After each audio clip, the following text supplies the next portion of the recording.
So I'm going to talk to you about my work attempting to identify signatures of selection at the genomic level, and I will be using examples of pipefish, which I'll tell you more about in just a little bit. So I will just give you a brief outline of the talk.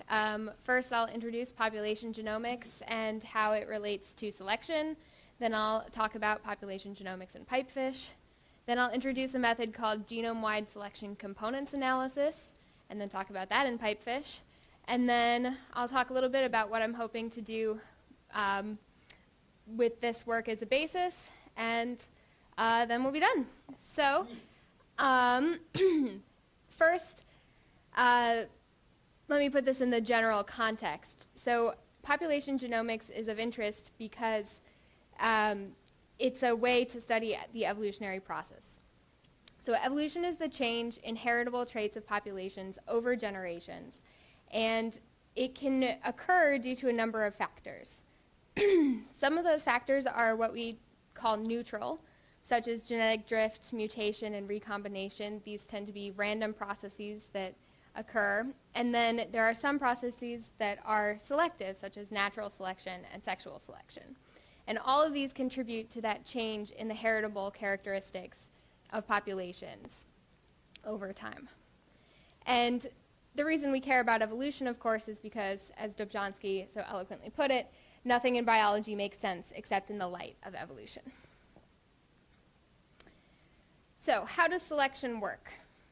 Selection is a process that requires three main things to happen. There has to be variation, there has to be differential reproduction, and there has to be a heritable component to the traits. Selection acts on the traits themselves, and it acts by there being differential reproduction of some of the individuals with specific traits. So in this toy example, there are two types of beetles within the population, some that are green, some that are brown. The green ones stand out more on the trunk, so the bird can eat them. That's the selective pressure, the bird eating the beetle. And then the frequency of the different types of traits has changed over that time. There is a similar change in the genetic composition of the population as a result of that selective event. So again, in this little toy example, the green beetles have two copies of green chromosomes, and the brown ones can be either two brown or one brown and one green. And either way, as a result of that reproduction, or that differential reproduction, differential survival to reproduction, there is a shift in the frequency of the genotypes. So in order for selection to have that evolutionary response, there has to be that similar response at the genetic level.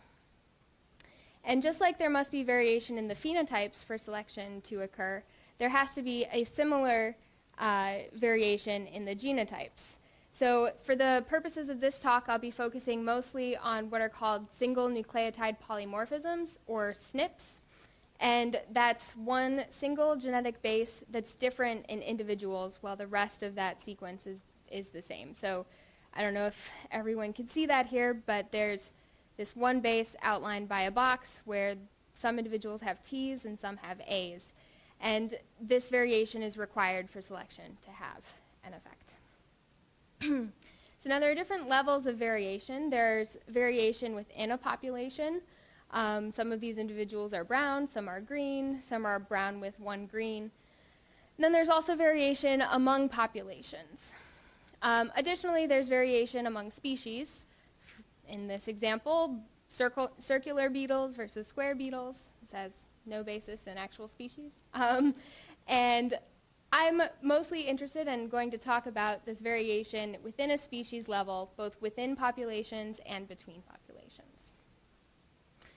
So what causes this population differentiation? I mentioned a few processes early on. I'm going to go into a bit more depth.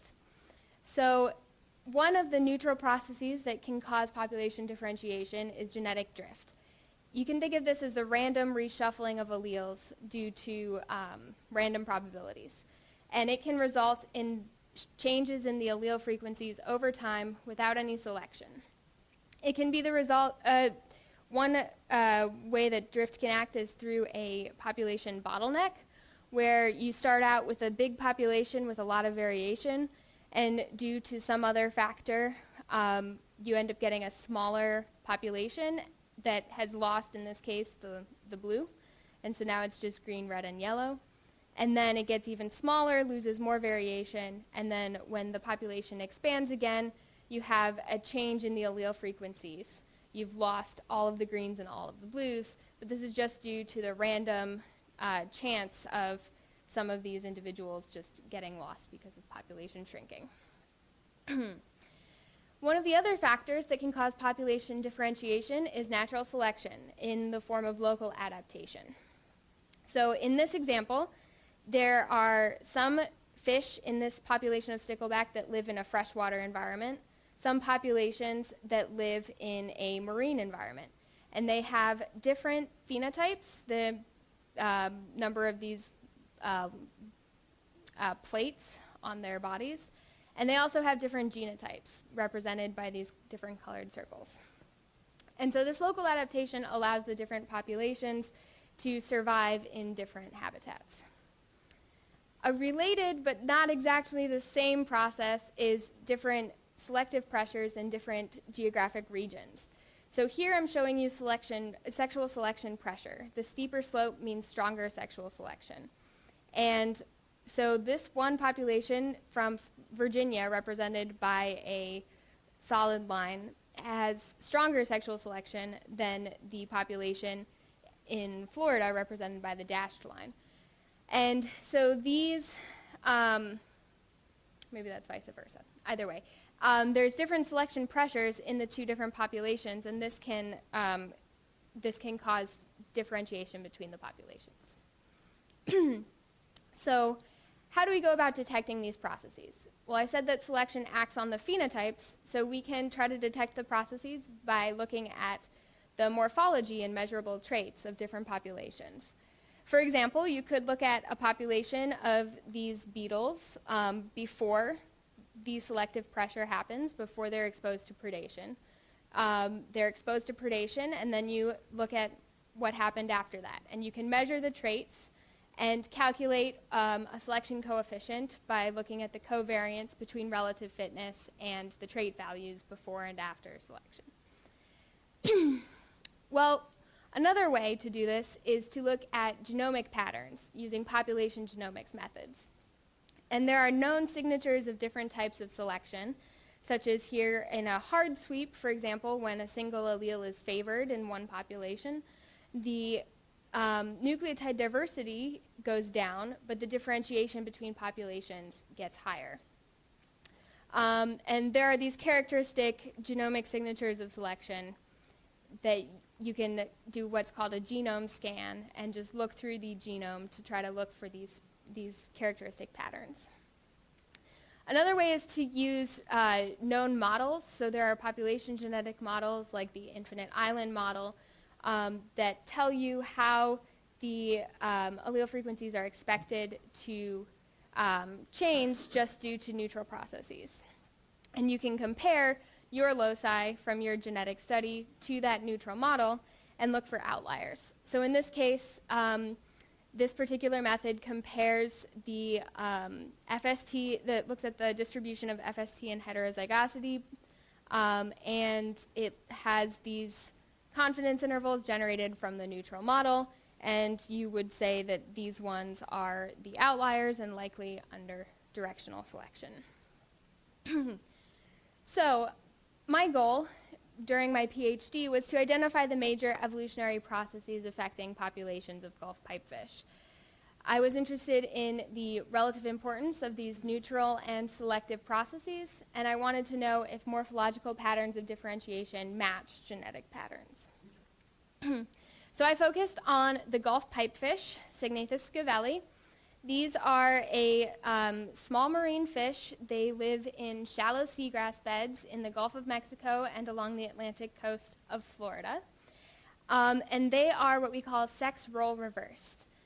We call them sex role reversed because the females compete for access to males and the males are choosy. So here, this is a female, and she's displaying to a male. So she has this characteristic sigmoidal shape, and you can see these bands along her body.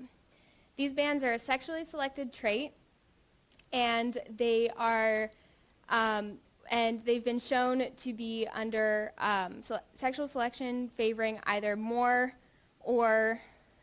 bands or larger bands. And when a female successfully mates, she deposits eggs into a male's brood pouch, this structure here.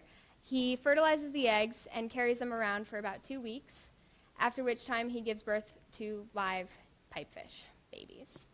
So the species is sex role reversed, and they have male pregnancy. So they're pretty cool little animals. And we collected them by seining in the shallow seagrass beds along the coast of Texas, the Gulf Coast of Florida, and the Atlantic Coast of Florida. We collected 12 populations. This was work I did in collaboration with with a lab mate in my PhD lab. And we collected the fish, we photographed the fish, and we took the samples back to the laboratory, where I extracted DNA and did a method called restriction site associated DNA sequencing, or RAD-seq. This is a method of reduced representation sequencing where you take the entire genome, represented by this black line, you cut it up using restriction enzymes, pull out the fragments that are bounded by the 2 restriction sites, and add on what's called an adapter, which has a barcode so that you can tell the DNA from different individuals apart. That allows you to then pool the samples. There are a few steps of size selection, adding another set of adapters, and enriching the library for only those fragments that have those 2 restriction sites. Then you sequence the region near containing the barcode and the bit of DNA nearby, and you can align those different fragments from each individual to get a genotype for that individual, and call single nucleotide polymorphisms, SNPs, by comparing different individuals. So this is basically just a method to randomly sample the genome, but you're recovering the same loci from all of the individuals. So this is just a very brief overview of the analysis. If anyone has more specific questions, come find me later. It's a somewhat involved process. So anyway, I used the program Stacks to call the genotypes, and then I did a number of different methods to prune the data set so that it'll match the assumptions of the different population structure tests. And I did most of the downstream analyses using R. So first, I evaluated neutral population structure. The first thing I did was a test for isolation by distance, which is basically a correlation of the genetic differentiation values to the geographic distance. So we're trying to see, are they just different because they're further away? And in fact, they are. So we got a significant result from that test. The other population structure methods we used showed basically that same pattern, using structure, which if anyone here is familiar with population genetics, you'd be familiar with structure. Using structure, we found 4 clusters, one cluster that is associated with the Texas coast, one with the Florida Gulf Coast, and one with the Florida Atlantic coast, and then the 4th one is the Florida Keys. So this is just from Texas. If you think of that map, it just goes from Texas up over down the Gulf Coast of Florida, Florida Keys, and up the coast, the Atlantic coast of Florida. So it matches that isolation by distance pattern. And these are just some principal component-based and discriminant function-based ways of trying to identify clusters in the data sets. And it shows basically the same thing, somewhere between 3 or 4 clusters, all associated with those geographic regions. So although we can say that the basic pattern in the genome is due to neutral processes, we can still look for some local adaptation outlier loci. And I used a few different approaches to try to identify loci that were, to try to remove some of the false positives that are always true in these population genetics tests. And I found one locus that is an outlier in all 3 of these analogous tests, and it's within 5 kb of a gene, but that doesn't necessarily mean anything. It's just kind of fun trivia. We found one locus that's an outlier in all 3 of these analyses. So it's a pretty good putative candidate for being involved in some sort of differentiation between these populations. This doesn't answer a question that we have about what form of selection it is. So I showed you this picture earlier, but I didn't really go into that much detail. But the hard sweep and the soft sweep generally favor one or a few alleles. Pi is nucleotide diversity. Basically the frequency of the different, the number of different alleles that you have. And FST measures the differentiation between populations. So in a hard sweep, you expect there to be low diversity and high differentiation. With a soft sweep, there are a few loci involved, and so it's not as clear of a pattern, but you still expect to see that peak in differentiation. When you have balancing selection, I should mention both hard sweeps and soft sweeps are a form of directional selection. When you have balancing selection, there are multiple alleles that are favored, and so you have low FST but high nucleotide diversity. This approach that I showed you briefly before has, throughout the literature, been used to try to differentiate between these 2 forms of selection. Generally, points that are above this upper confidence interval are thought to be under directional selection. Points below the lower confidence interval are thought to be under balancing selection. So we went ahead and did this analysis. But we found this really strange pattern in our data where there's this really steep slope of points, and the confidence intervals just don't seem to fit the data at all. So my advisor said, we can't just publish this. You have to look into this a bit more. So I did a survey of the literature, and I looked at, of the 500 papers that had used the program we used, 112 of them had shown figures. And we found that there were 3 major patterns in those figures from the literature. Some of them were what we kind of called well-behaved, which is generally what you would expect based on the confidence intervals given by that neutral model from the program. Some of them have this inclined pattern, similar to what we had found in our own data set, and some of them are skewed, where there's a large, the only loci that have high FST values are ones that have high heterozygosity. So there were about 22% of them were well-behaved, 18% were inclined, and most of them were skewed. Of the remainder, some of them had what we called this jagged confidence interval, which is represented here, where the confidence interval is not a smooth line, but rather goes up and down. So this made us think that there was something else going on, and maybe the method was, there was something else going on in the method that hadn't previously been accounted for, because most of the time when this method was first created, people were using microsatellites or AFLPs. So now with the SNP data, we've got so many more points, it's filling in the distribution a little bit more. So we did a numerical simulation and tested the different parameters that you input into the model, being the number of underlying demes and the number of samples that you take from the demes. We also changed the migration rate. But in this figure, all it's changing is the number of demes and then the number of samples. So when you have 2 demes and 2 samples, you get that perfect ramp. If you increase the number of samples, but you're just resampling the same deme, you change the pattern, but the confidence intervals are still, do not describe the data at all. So the numbers up here, which are kind of small, so maybe hard to see, but they describe the proportion of loci that are outside of the bounds of the confidence intervals, so would typically be called significant. And because these are all neutral and these are 95% confidence intervals, about 0.05 of the points should be outside of the confidence intervals. Instead, we have 0.43, 0.46, 0.65, and over here 0.826. So clearly this model is not well representing these data points.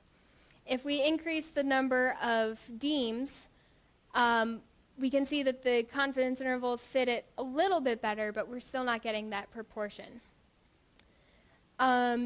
Increasing the number of deems some more, we see basically the same trend, and there's a consistency of the jagged and skewed distributions. Finally, if you have 50 deems, which is many deems, and no matter what, no matter how many deems you have, if you only sample twice, you're always going to get that incline. So, oh, I'm sorry, thank you. A deem is an independent population underlying, so we typically talk about sampling populations, and each one that we sample is a population, but really the population is that underlying genetic, discrete genetic group of individuals. So anyway, so what the takeaway from this is that taking two samples is not going to be a good strategy for using this method. And this is partly due to the fact that FST is bounded by heterozygosity. So you calculate FST using the heterozygosity, so this shouldn't be that big of a surprise. But Jacobson et al. Did a study looking at the case of two populations or two deems, and they found that there was this characteristic kind of incline-looking pattern if you have homozygosity, which is 1 minus the heterozygosity, and FST. So anyway, after doing this analysis, we found that the factors affecting the constraints on FST by heterozygosity are the number of underlying deems, the migration rate, and the sample size, and that the expected distribution from the island model really only can be recovered if you have high migration rates, many deems, many samples, and low FST. So anyway, we didn't have those characteristics, so we wanted to try to figure out some other way to do it. We did this, we created a bootstrapping approach, but it's really only useful when you have strong selection at identifying the true outliers. So we decided to stick with the other approaches we had already used, which are the genotype by environment analysis and the principal component-based approaches, which are what were the result of those local adaptation figures that I showed you earlier. So anyway, we sort of ditched the idea of trying to identify that form of balancing selection. But I mentioned earlier that I was interested in whether the genotypes followed the phenotypic differentiation as well. So, picture of the pipefish, just to remind you. And so we did a variety of different ways of comparing the phenotypic differentiation between the populations, but these graphs kind of sum it up. So there's really not much differentiation among the populations, and what differentiation there is explained by the first axis of variation in the body traits, and it's mainly the difference between this light blue and the dark blue and everything else. And the light blue and the dark blue are the populations from Tampa Bay and the Florida Keys, and those two populations had the largest fish we collected. So this is strictly body size. And those larger fish also had a slightly different size band as well. So those are the sexually selected traits. So what this shows us is that the phenotypic differentiation is following a different pattern than the genetic differentiation. And you can see this slightly more clearly if we plot geographic distance and the FSTs and PST, which is an analogous measure of phenotypic differentiation. So these black points are the FST values. So it's a correlation, a straight line right there. The blue and the red are the male and female body PSTs, so there's really no pattern related to geographic distance. And then these green triangles are the female sexually selected trait differentiation. And those are actually correlated with geographic distance. However, as you can see here, it doesn't really follow a linear pattern, unlike the FSTs.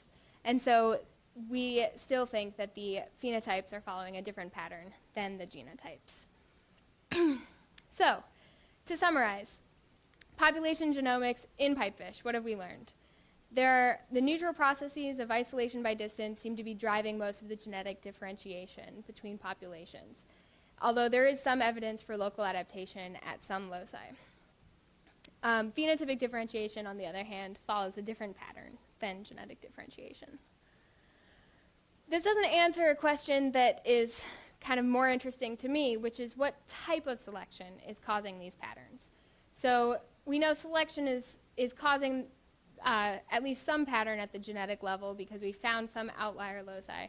But we don't know if it's because of sexual selection, which we know is strong in these fish, or if it's viability selection, which we know is also acting because they basically survive by not being eaten, by being camouflaged. They look very similar to the seagrass beds.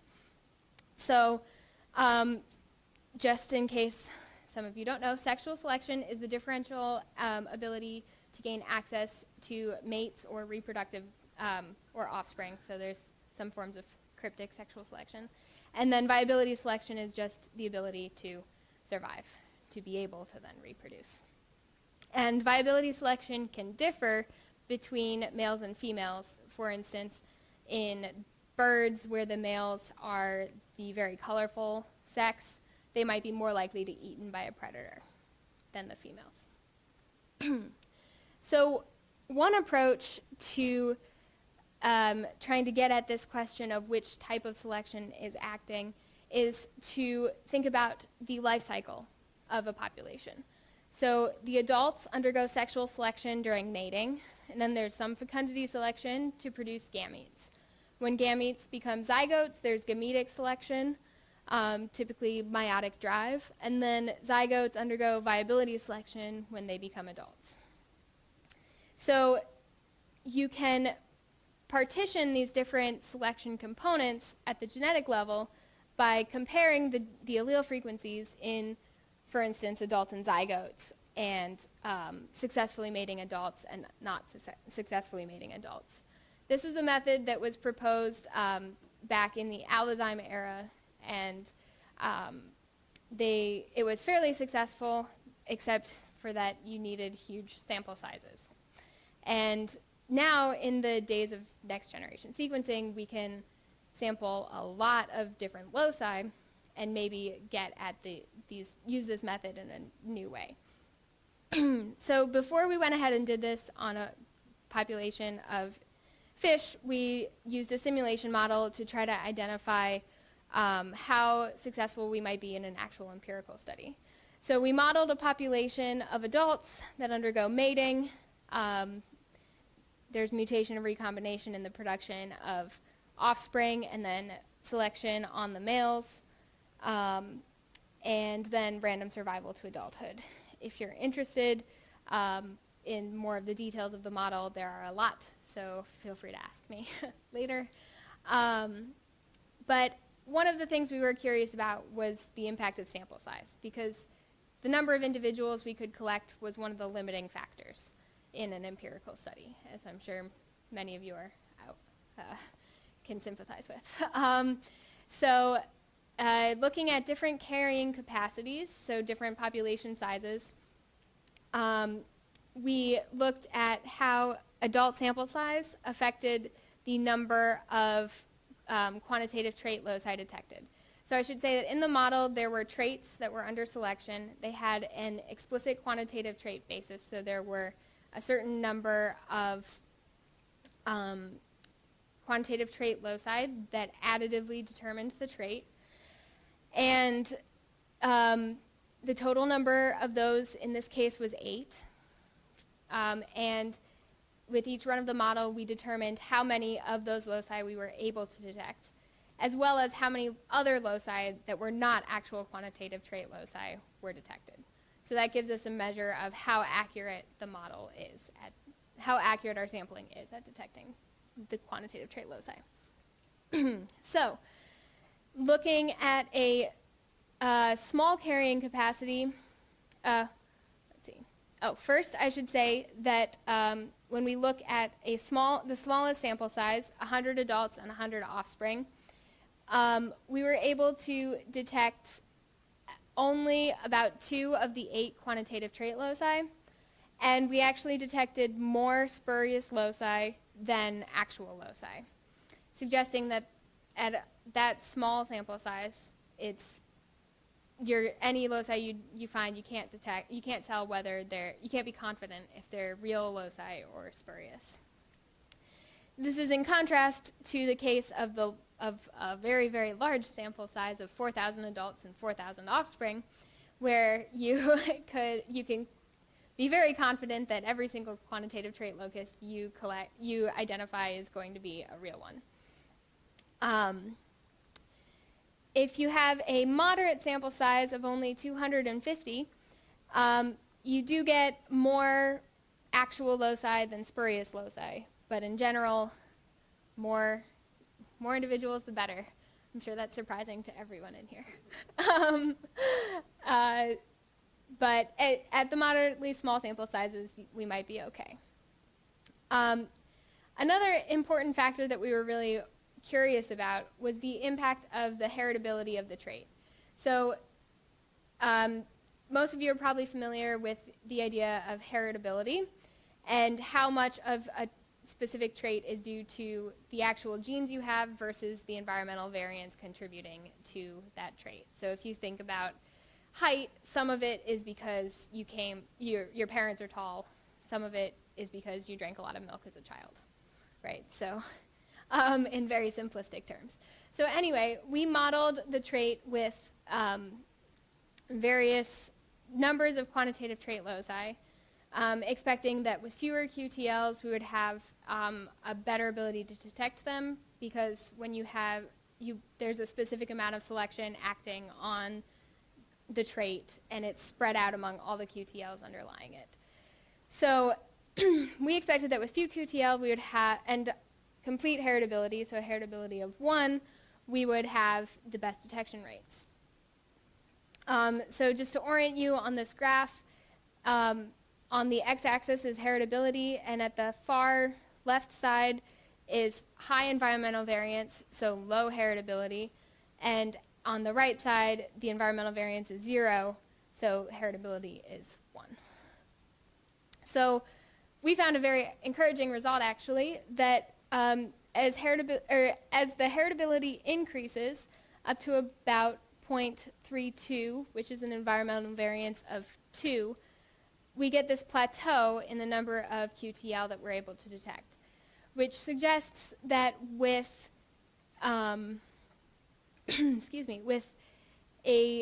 even when the trait has a large proportion of it being due to the environmental variance, you can still detect some of the QTL underlying that trait. So this is very encouraging, since most traits in the wild have an environmental variance component. When it comes to the number of QTL we detected, we also found that with fewer QTL, just as we expected, we found a higher proportion of the QTL. So when we had only 4, we found basically all 4. When we had 8, we found 4. When we had 16, we found 3.5. So that proportion of QTL we're detecting declines as we go up. So with this FST-based selection components analysis, we felt that we could successfully detect strong selection even if there's an environmental component, and that we needed a large sample size, and that we should sample as many loci as possible. While we were in the process of doing that simulation model, another paper came out looking at selection components analysis using a maximum likelihood approach. So in their model, they were interested in viability selection and So viability selection, they compared these two models, and then they also were interested in the successful male gametes versus all reproductive adults. So they used this maximum likelihood framework to identify loci under selection. And they were successful in determining that it's a genome-wide process. So just briefly to summarize that paper. So I wanted to do this in pipefish. So I went out in the field, collected a bunch of pipefish. I collected every pipefish I could from a seagrass bed that was about as wide as this room. And these are the sample sizes I was able to collect. So I got 57 females, 159 pregnant males, from whom I was able to get 130 offspring. So these are on the smaller side of of the sample size, so there will likely be a lot of false positives in my results. So I went ahead and I did both the FST-based selection components analysis and the likelihood ratio test, focusing on two main episodes of selection. One is sexual selection. So because I was able to collect the males with their offspring, we know the male genotype, we know the father's genotype, so we were able to infer what allele the mother gave to the offspring, and therefore get a distribution of maternal allele frequencies. So this is a distribution of alleles that were contributed by successfully mating females. We could then compare that to the allele frequency in the females that we collected from the wild to get an estimate of sexual selection. And we were able to do a similar sort of analysis using the likelihood ratio test. And then we also compared adult males and adult females to look for this sex-biased viability selection. Like I mentioned earlier, if you have a very colorful male and a drab female, you might expect the males to be under stronger selection. In the case of pipefish, it's probably the reverse because those females have the strong banding patterns. So I used the same basic approach, rad sequencing, same basic methods to analyze the data. And these are the results from the FST selection components analysis. On the right-hand side are the number of SNPs in each of these different comparisons. So on the top is a comparison of those females to that inferred maternal allele frequency. And then the middle one is the male to female, and then this one is adult offspring. The adult offspring, if the population, if there were no other episodes of selection going on except for a viability selection from offspring to adults, that would be captured by adult offspring. But because we believe that there's sexual selection going on, the adult offspring is basically just capturing all of the episodes of selection that would happen during a single population. So we found one SNP was common among all of these, which is within 5 kb of this gene, of a transcription factor. This SNP is one that's just likely involved in some sort of something that's under strong selection. In one of these cases, it could be in any of them. But what's a little bit more interesting is to compare that FST-based selection components analysis to the results from the likelihood ratio test selection components analysis. And the ones that were found in both of those tests have the little diamonds around them. And there were 4 loci that were shared in the sexual selection one, and 22 that were shared in the male-female viability.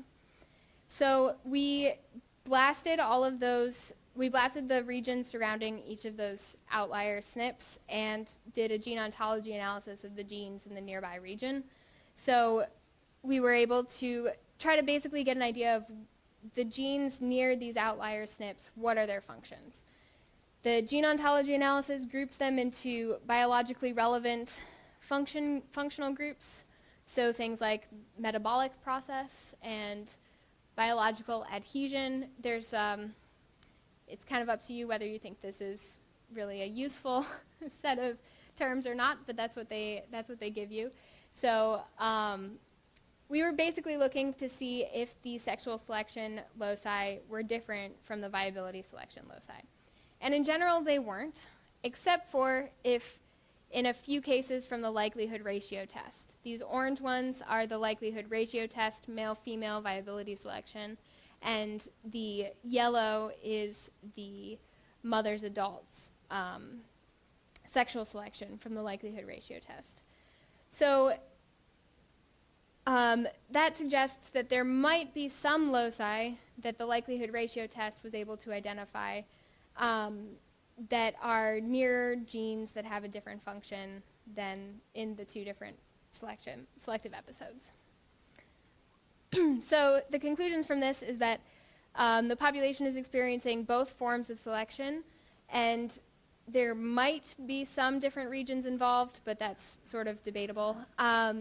The two approaches have similar results, and it generally gives us a more detailed understanding of the selection pressures going on, especially in combination with the population genetics analysis.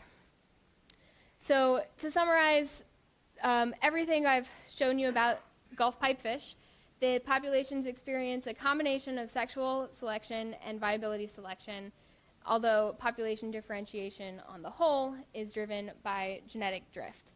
But that is not the same pattern that drives morphological differentiation. Overall, using a combination of these approaches, population genomics, morphological analysis, selection components analysis, allows for a detailed understanding of the evolutionary processes affecting these populations of these fish. Now, before I let you go, because I have a few more minutes, I'm going to tell you a little bit about an interesting thing that I found during my analysis of the selection components analysis population. Due to a number of reasons, I ended up sampling a subset of I ended up sampling 60 individuals using a slightly different RAD-seq method called single digest RAD-seq, where you use one enzyme instead of two. And then the rest of them were that double digest RAD-seq that I showed you. So I was doing the analysis, FSTs, comparing males and females. And I got this graph, which you can ignore the colors, but the main thing that is of interest is this gap right here, where there's an empty piece of the graph, and it's almost like there are two bands of different FSTs. So this was a really weird pattern, very concerning. Couldn't quite figure it out. So I decided to actually compare these two different RAD-seq methods. So compare the ones that were prepped in the two different ways. And I found this. So what this shows you is up at an FST of 1, you have a lot of points that are falling out at an FST of 1. And this, I should say, is a set of data points that were pruned to be found in 50% of the single digest RAD individuals and 50% of the double digest RAD individuals. So it's not that these loci are completely absent from one set or the other, it's that they're fixed for completely different allele frequencies. So I then went back and I reanalyzed the two data sets separately, and I got a slightly better graph, but still there are somewhat large FST values here. This is 0.78, so these are pretty high. But at least we don't have that crazy band of FSTs equal to 1. If I take this set of points and pull out only loci that were present in this analysis, I get, luckily, a similar distribution to this, but there are much fewer loci, and they're spread on only a subset of the chromosomes. So I've been digging into this data set, trying to understand what's going on. I'm still in the process of doing it. If anyone has any ideas, I'd love to hear them. But in general, I've been able to determine that they have different coverage, different allele frequencies, different heterozygosities, and a different ratio of the, if they're a heterozygote, the different ratio of the reference allele to the alternative allele, which if you're familiar with these data sets will make sense. If not, don't worry about it. But basically, these two data sets are producing sets of SNPs that are more different than the SNPs between two different populations processed in the same way. So that leads me to some of my future directions, which is I'm really interested in trying to figure out what's going on and seeing if there's a way that we can still make use of these different types of data processing methods, because in general, as biologists, we want to be able to compare different data sets collected by different individuals in different ways that should be presenting similar data. But these results suggest that if you went out and collected data from two populations with the single digest one, and I did 5 populations from the double digest, I wouldn't be able to compare those. So I'm interested in trying to figure out incorporating different types of error rates and that sort of thing into the analysis. And in general, I'm interested in just trying to improve the predictions of these outlier-based approaches by integrating different forms of population genetics and quantitative genetics theory. I'm also interested in trying to have a more comparative population genomics approach by incorporating more populations, more species, looking for different species that have similar traits and see if there are any expected patterns that emerge at the type of genomic regions that might come out as significant in these types of analyses. So anyway, with that, I need to thank my co-authors, my PhD advisor, Adam Jones, my lab mate, Emily Rose, who went on that crazy collecting trip through Florida with me, another co-author, Brad Johnson, the undergrads and field hands who helped out in the lab and in the field, the people who made that draft Pipefish genome that gave you those beautiful chromosomes, made that possible, my sources of funding, NIMBioS for inviting me to be a postdoc here and inviting me to give this seminar, and all of you for listening. And with that, I'll take questions.